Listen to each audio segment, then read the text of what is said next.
The Republican version of Star Search has just gotten underway at the nation's capital. It's called the Values Voter Summit, a two-day gathering of conservative Republican politicians and activists. But what are their values? They will vote, of course, first in the 2012 presidential straw poll, so you get a little bit of an indication of where the wind blows are way out on the election. Last year, GOP contenders Mike Huckabee, Mitt Romney, among those that are attending and speaking, for that matter. Former Miss California, Carrie Prejean, will also be one of the featured speakers. But there are two conspicuous no-shows here. Former Alaska Governor Sarah Palin, not there, and former House Speaker Newt Gingrich. Alex has the lowdown as to what's going on.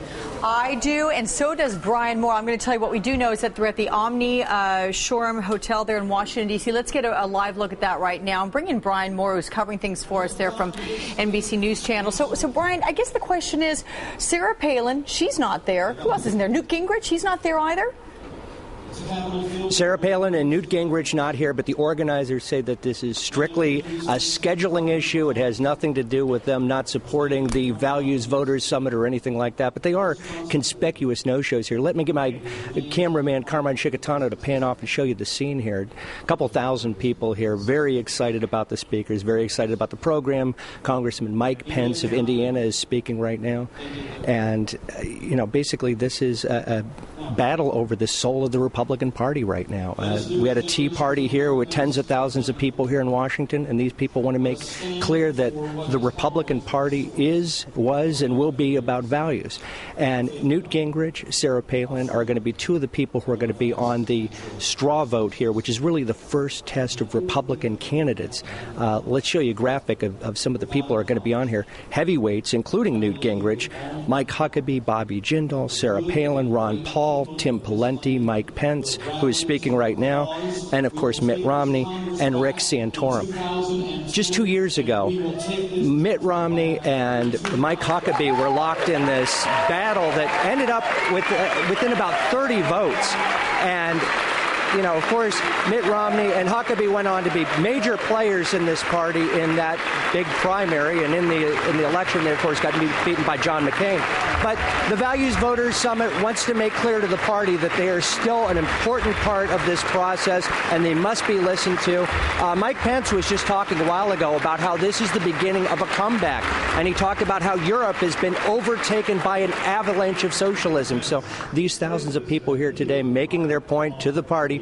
Alex, back to you. Okay, Brian Moore, thanks so much. So Dillian, he's talking about the poll that they're going to do there. The latest Marist survey basically has it 3 and 3. You got your top threes, Romney, Palin, Huckabee, then significantly behind Gingrich, Jindal, and Pawlenty. Oh, got it. So, yeah, you take away the numbers there. I want to bring in Republican strategist Brad Blakeman. Karen Finney is also here. Brad, if you were to look at the opening that seems to be there for the Republicans on the center right, how do they get to a place where they can simply come out in favor of free and fair markets, competition, all the things that we're lacking in these massive industries? All these people are so angry about it. The president has made it clear he would like to engage many of those things, even if some on the left have said things that harken back to a previous era. We clearly have a president for a new era, and yet I feel like on the left and right we're having old spitball fights. How do we move forward?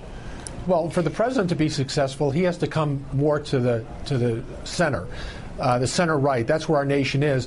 And let's face it, for Republicans to seek the nomination, they have to run to the right, and then once they get the nomination, run back to the middle. So the type of rhetoric you're going to be hearing from Republicans as we approach the next presidential season is they're going to talk to their base, and they're going to talk to the values upon which they can get the nomination. I guess the question is, what is their base? In other words, if the base simply is epithets and accusations, that obviously is not going to be a hugely viable political party, and there's a string of broken systems and broken problems in this country that you would think a healthy opposition could do a good job of keeping everybody honest on. And from what I've seen so far, and I've only been here a few months, it doesn't seem to be that happens very often.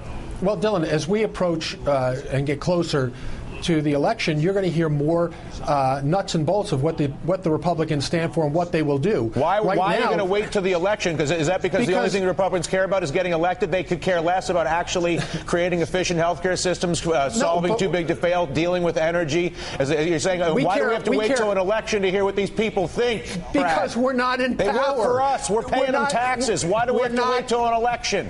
because we're not in power. We could come up with the best solutions, and the Democrats would throw us to the side. They haven't included us in the health care debate. Either step up and deal with the problems as a party, Dylan, or get out of the building. We don't have the votes. It's nonsense. I don't care about the votes. This is a debate about ideas. Believe me, if you are capable of prosecuting a series of ideas, I guarantee you there are Democrats and Republicans who are persuadable to rational thought if you actually care about America and you actually want to solve we do care about America. You don't care about America unless you care to be constructive to the conversation. And if all you're capable of is personal destruction and personal assassination, whether it's fear from the right or guilt from the left, you are all eating this country from the gut, and it's got to come to a conclusion. Karen, I'm going to hang on one second, Brad. Karen, what can the center left do to really seize the fact, honestly, that the conservatives have left the road for free choice, the road for fair market competition, the road for fair play wide open by refusing to engage on too big to fail?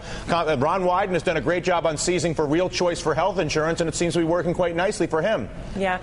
Look, I think the challenge is this idea of the middle and the center. I think we're generally a centrist country. I don't agree that we're center-right.